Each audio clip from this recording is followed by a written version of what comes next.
Okay, we are now joined by Ryan Blaney, driver of the number 12 Body Armor Ford for Team Penske. And we'll go ahead and open it up to questions. We'll start with Bob. Bob Hawker, Sports. Did you watch that practice, and was there anything you could learn from it? Yeah, I watched it. Went how I expected it to go. So we'll see here. But yeah, it looks like a mile and a half, speedway pretty much. So you never know how different, series react. Trucks, Xfinity, Cup cars kind of race and all that stuff. But it was pretty similar to what I thought it was going to be. But never know until you get out there. But it was good to see all that stuff. But we'll find out here in about an hour. All right, we'll go over here to Steve. Steve Conley, PRN. Ryan, September is going to be the 10th anniversary of your very first career NASCAR start. Has it been a bit of a blur over the last 10 years to go from Keselowski's truck to where you are, multiple-time winner in the Cup Series? Yeah, it's pretty wild to think about it. Mr. Penske and I actually sat down this year and just was kind of talking, and I said, this summer is going to be 10 years I've been driving for you guys. Signed with them late summer 2012, and it's pretty hard to believe. Honestly, it's gone by really fast. Time flies, that's for sure, and especially when you're having a lot of fun with great people. So it is very hard to believe. I still remember, making my first nationwide back then, start with Tommy Baldwin at Richmond, and it's been pretty neat to drive for some great teams along the way, meet great people, work with some great people, and it's gone by very fast. So this reminds me of time doesn't stop. It keeps going and getting old. So. All right, we'll go to Steve. Stephen Toronto, CBS Sports. You and your dad are going to be running the SRX finale at Sharon later this summer. How did that deal come about, and what's it going to be like to race in that series at a track that your family has so much history at?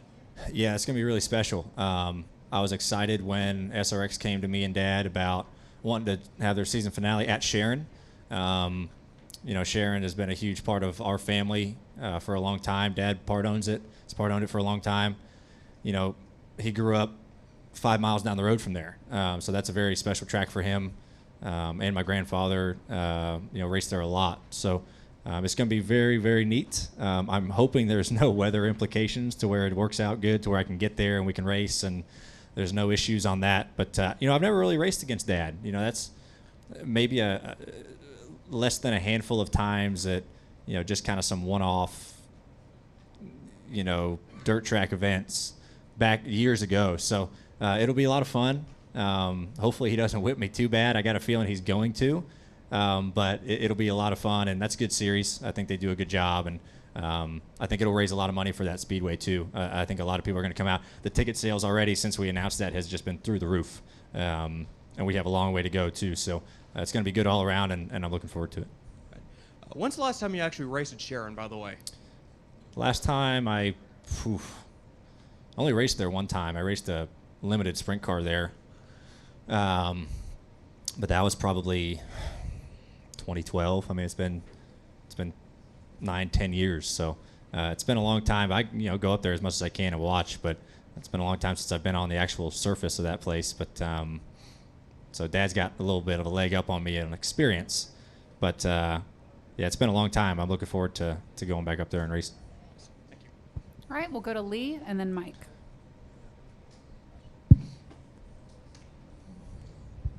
I'm more curious how the conversation went with Roger. Or did you just go through Tim? Because Roger generally doesn't let his drivers moonlight. Yeah, I went through, you talk to everybody, right? I mean, I talked to Tim, Roger, Travis Geisler, Mike Nelson, just kind of getting their feel for it early on when it was initially brought up. And Dad was talking to me about it when SRX came to him, because he wasn't going to do it if I couldn't do it. Dad didn't want to do it if I couldn't be there and race there. And so I'm happy it worked out. But, I feel like they were really, really nice, Roger and Tim, from the standpoint of understanding that, hey, it's going to help my dad's track out a lot.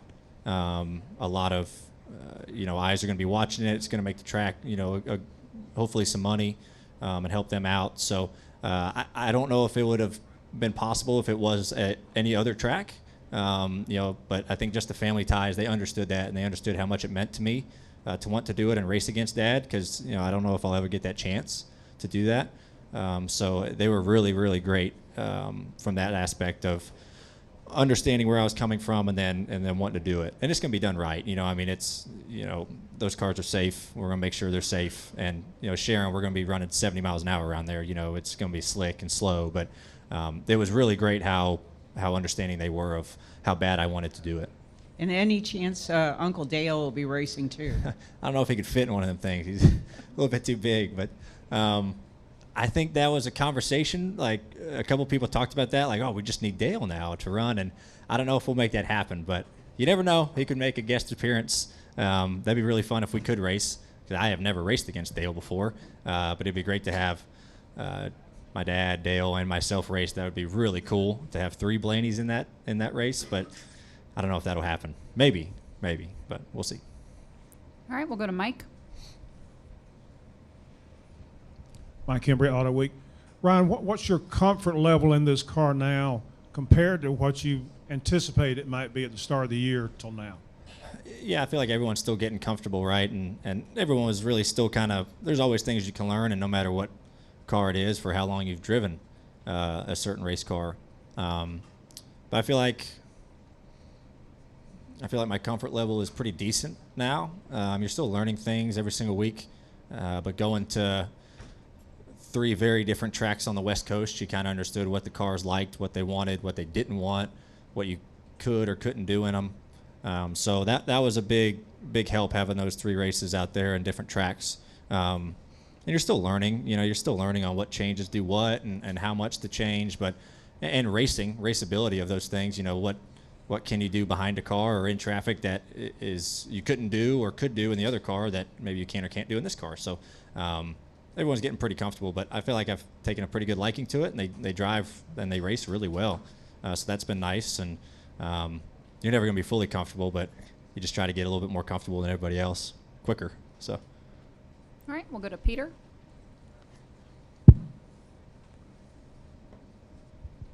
Peter Stroud at TSJ Sports. Ryan, with how strong you are typically on super speedways, does that give you more confidence coming into this new Atlanta configuration?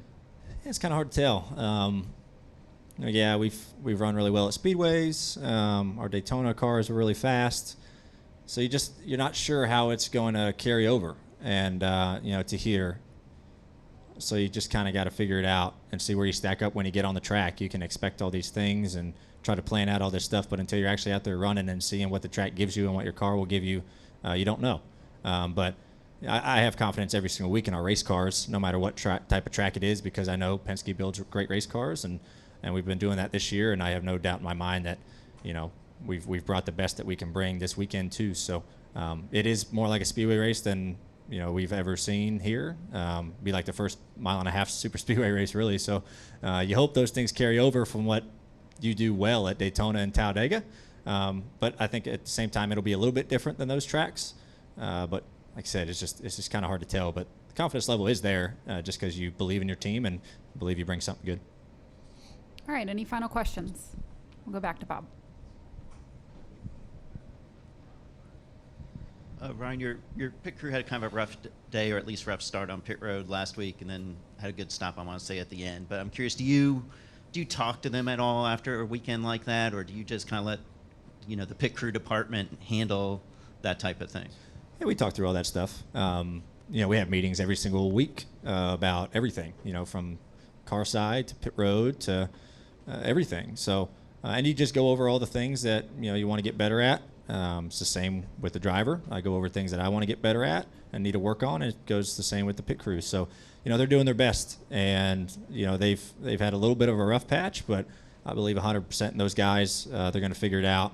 And we had some really good stops at Phoenix, and then we had some that we struggled with. So just a matter of kind of smoothing that side of it over, and those guys are going to be fine. I got all the confidence in the world in those guys, and they'll figure it out and clean it up, and that's all you can do. You just gotta believe in everybody, and they're continuing to work. They're not moping around that they've made some mistakes. They're motivated to try to get better and better, and that's what a team is about. Everyone wants to get better at the things that Maybe you didn't do something great the week before. You want to try to get better at it. So, and they're doing just that. So they're going to be fine. Just not started off the best, but those guys are awesome at what they do, and I fully believe they'll be fine.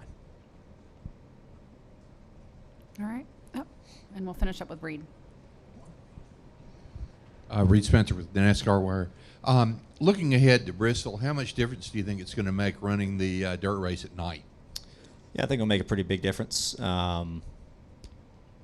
Just the sun not sucking all the moisture out of the track. It's a fine line of how much moisture you can put in it, right? From what our cars can take as far as, clogging up grills and windshields but you still need to water it to make sure it's not a dust bowl like it was last year. So, and I think the night race will help that. Larson or Reddick or Bell, they could tell you something a little bit more scientifically about it. But I think it's definitely not going to hurt having it at night.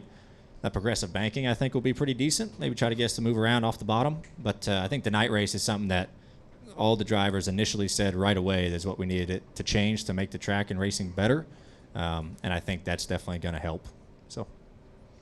All right. Thanks for joining us. Thank y'all. Appreciate it.